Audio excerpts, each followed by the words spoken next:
I don't have any legal rights to my son Danny. This is just a messed up situation. I never wanted kids. I met a woman who felt the same until we got pregnant. 3 kinds of birth control failed. I've since gotten snipped. I agreed to sign away my paternal rights and pay child support until a partner adopted him, whomever that might be in the fullness of time. My parents insisted on being involved in his life. I was okay with it. He's a good kid most of the time.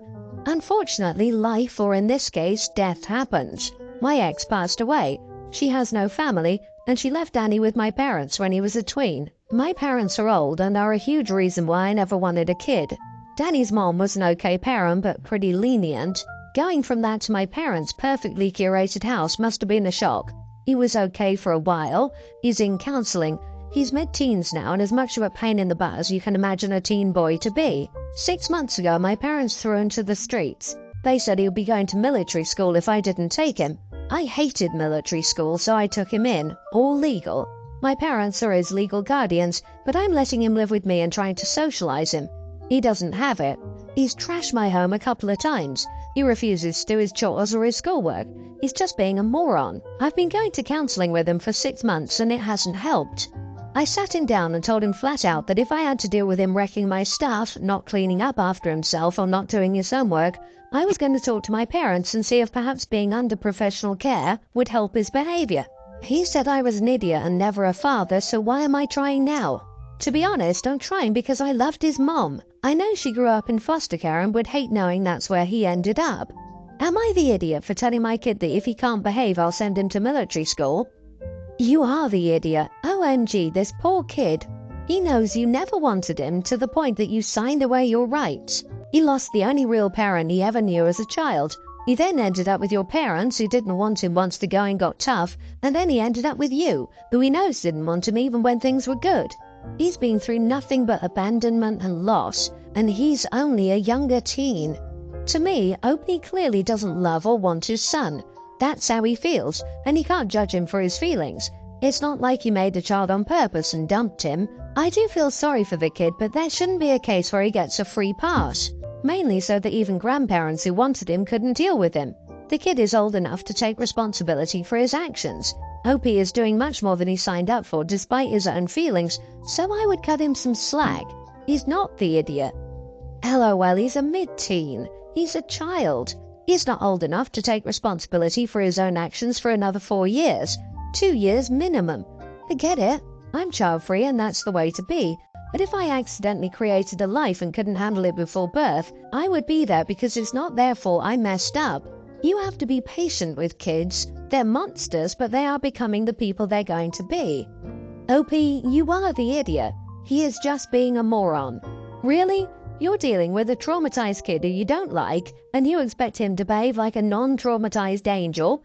You and your parents are gonna screw up this kid. Foster care? Yeah, he probably would be better off. He might find some people who actually want what's best for him. Military school? What the heck? Everyone has failed this child. Instead of threatening him, did you consider stepping up? He's dealing with grief and loss. He also knows that you don't want him. His behavior is a reflection of how he feels on the inside. My heart breaks for this kid. Counseling isn't a magic wand. You have to do more. In so many ways, this is your responsibility. My 25 male family got stuck at an airport. I was able to get a room at the airport hotel and my sister was able to get another. There aren't any other ones available and everyone wants to stay at the airport to be close in case the situation with our flight changes. My room has 2 beds, so I offered the other one to my brother and his girlfriend who couldn't get a room.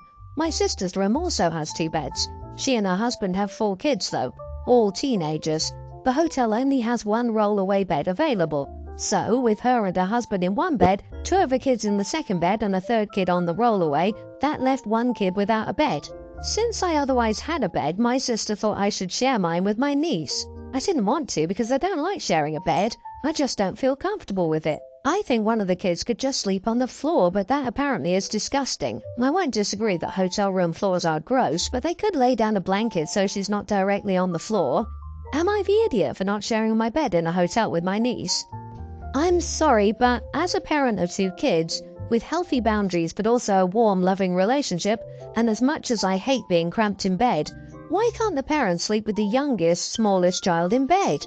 We still get our kids crashed from time to time during our weekend nap time. I get to complain about it, but not really. You are not the idiot. As a parent, I would not ask another family member to share a bed with my daughter. It was kind of you to share a room in the first place. Being expected to share a bed is out of line. In tough times, prioritize kindness over comfort. A blanket on the floor is a small sacrifice for ensuring everyone has a bed, especially for family. No. I wouldn't be comfortable sharing a bed with my niece. Why isn't dad or mom taking the floor instead of one of the kids? They're making their kids your problem when it is definitely their problem. I wonder why any other solution wasn't put forward here. One of the boys could have been suggested to share the bed with an uncle instead of the gal. As an adult man, I wouldn't be comfortable sleeping with a teen girl in my bed, even if she was my niece. I'd volunteer for the dad to sleep in my bed and the mom and daughter could share if 100% necessary, but apparently that didn't occur to anyone in the family. They all expected you to pay for the room and sleep on the floor. For a while now, my husband John has been getting increasingly angry over little things and is generally moody and distant. I'd finally had enough and approached him about separation. This conversation led to a big blowout and him revealing the state of his finances. My husband and I have always kept our finances separate. Also, although we call each other husband and wife and had a wedding, we're not actually legally married. This was primarily for inheritance purposes because we each have older children from previous relationships. Anyway, John revealed that he basically had no savings left. All the money he'd saved for retirement and for his kids' schooling was gone. Furthermore, he said it was all my fault since he used all his savings to try and keep up with my lifestyle. There was never anything crazy about bills or anything like that, and we always split it all equally. I own the house we live in outright as well, so there wasn't a mortgage payment. However, I've always liked traveling on pretty extravagant vacations. I would invite John or John and his children to join on trips, but I never made them feel like they had to come. That said, he was expected to pay for himself and for his kids. Except recently, he has accepted every invitation.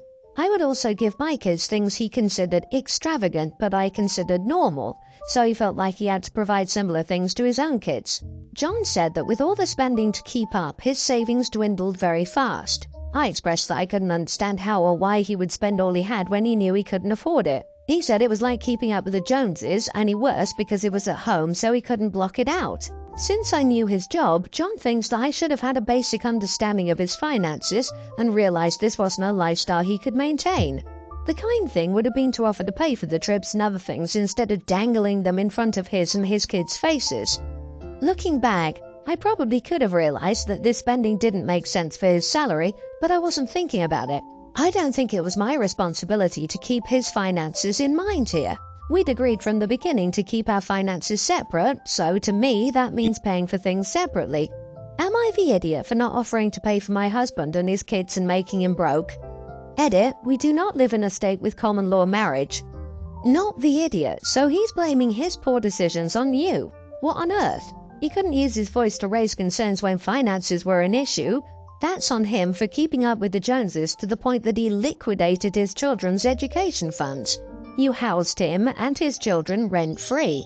If he wasn't comfortable with your lifestyle, he should have talked to you like an adult, instead of trying to keep up and sinking himself financially.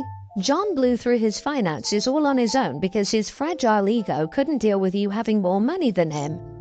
I agree with this wholeheartedly.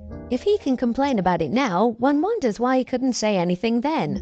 Also, the BS of trying to keep up with her. I would have said long ago that I was running out of money. Pride can be a foolish thing. There's something so cringe about an adult unable to take responsibility for their choices. She's housing him for free. I disagree. It's called a family home. She's not his landlord. Everyone's the idiot here. You sound like friends with benefits. This situation highlights the destructive impact of financial miscommunication in relationships. The failure to align expectations and understand each other's financial limits has led to a painful and avoidable situation. I think you should get divorced because you don't want to be part of each other's lives, except for inheritance purposes. You both screwed this up. Look at how many people think it's entirely appropriate to pretend that it's perfectly acceptable not to understand each other's finances as a family. It's crazy to me how many people will willingly ignore that. I completely agree everyone's the idiot here. They're roommates who have intimacy, I guess. Zero communication when it comes to income and expenses. Not understanding how having an inheritance plan allows them to be married is pretty ignorant as well. It seems like an excuse to stay acquainted, really. OP, your idea that you should go on extravagant vacations while he stays home is also a major idiot move. That is not a committed relationship. It's the same with the treatment of children. You both should have communicated better. Now you're ending a relationship because you couldn't be adults about communicating. I, 25 female, worked for a university from 18 to 21. For many years, I felt university wasn't for me, as although I had good grades, my self-esteem was pretty low, and I thought I wasn't good enough for university and I couldn't even afford it. I worked as an assistant for various departments, and many of my colleagues who taught students said they could see my potential, and they finally encouraged me to apply. I decided to apply to the university and got in, and I was accepted onto 4 scholarships that are designed for students with lots of potential, so I no longer had to worry about applying for student loans and not being able to afford them. Last year, I was meant to be in my final year of university, and I should have graduated, but a student was making up rumors about me and this lecturer having an affair, which didn't happen. The university soon picked up on these rumors and started its own investigation. At first, the lecturer and I had to stay separated, which meant I missed half the classes, as she was one of 2 teaching me that year. 2 months later, the lecturer got suspended with full pay, and 5 days later, the university sent me an email to my personal email account and told me that I was being suspended and that I wasn't allowed on university grounds and that I wasn't allowed to contact anyone at university. The staff who was investigating these rumors fully believed that we were having an affair, and we were suspended for 9 months so they could find evidence of our affair. As a result of them taking 9 months, I ended up failing the final year, and now I have to retake it. While suspended, these rumors about the affair spread around the campus fast, and everyone knew. I had a friend who I now consider my best friend who made contact under a secret Snapchat account. He asked for my account, and he said he fully believed me and started doing his own investigation to find out who it was. I'm running out of word count. To keep it short, after speaking to various students, he finally found evidence that a student had made up the rumors and started and reported it to the university. He found concrete evidence and took it to the investigation team, and they closed the report and allowed us back to campus. But the student didn't get suspended or punished. All she was made to do was retake the 3rd and final year, and she had to pay for it, whereas I didn't. Now I'm in class with her and she struggles a lot. She keeps requesting my help because I always understand the assignments and the fact I know what to do. She's fed up with me saying no and spoke to our former classmates, and now they're saying I'm an idiot because I'm keeping a grudge against her because of what she did and the fact I nearly lost a degree, which I haven't, and they're stating I should help her out. Am I the idiot for refusing to help her when she nearly cost me a degree and a teacher her career? Holy crap! She endangered your education and career as well as the professors. She cost you a year. It's nuts she'd expect anything from you. Clearly she doesn't understand the impact of her actions. I tell her never to speak to me again, or I go to your university and report her harassment. Not the idiot, but why was no action taken against the student? She should be nowhere near you. You're a better person than me, OP. With all that happened to you, I would have looked into legal action and ensured the student was banned from campus.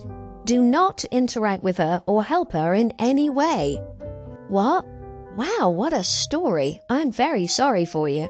This person is objectively dangerous. Stay away for your safety. Think of the most neutral way to say that she really messed you over and it's just a practical matter to stay away. There's no need to be nasty.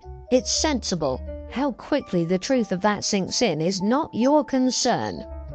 My husband and I had his sister and her family staying with us for a month while repairs were carried out on their house. Sister-in-law has 3 kids, a kindergartner, a pre-tween and a tween. My husband and I have 2 kids, a pre-tween and a preschooler.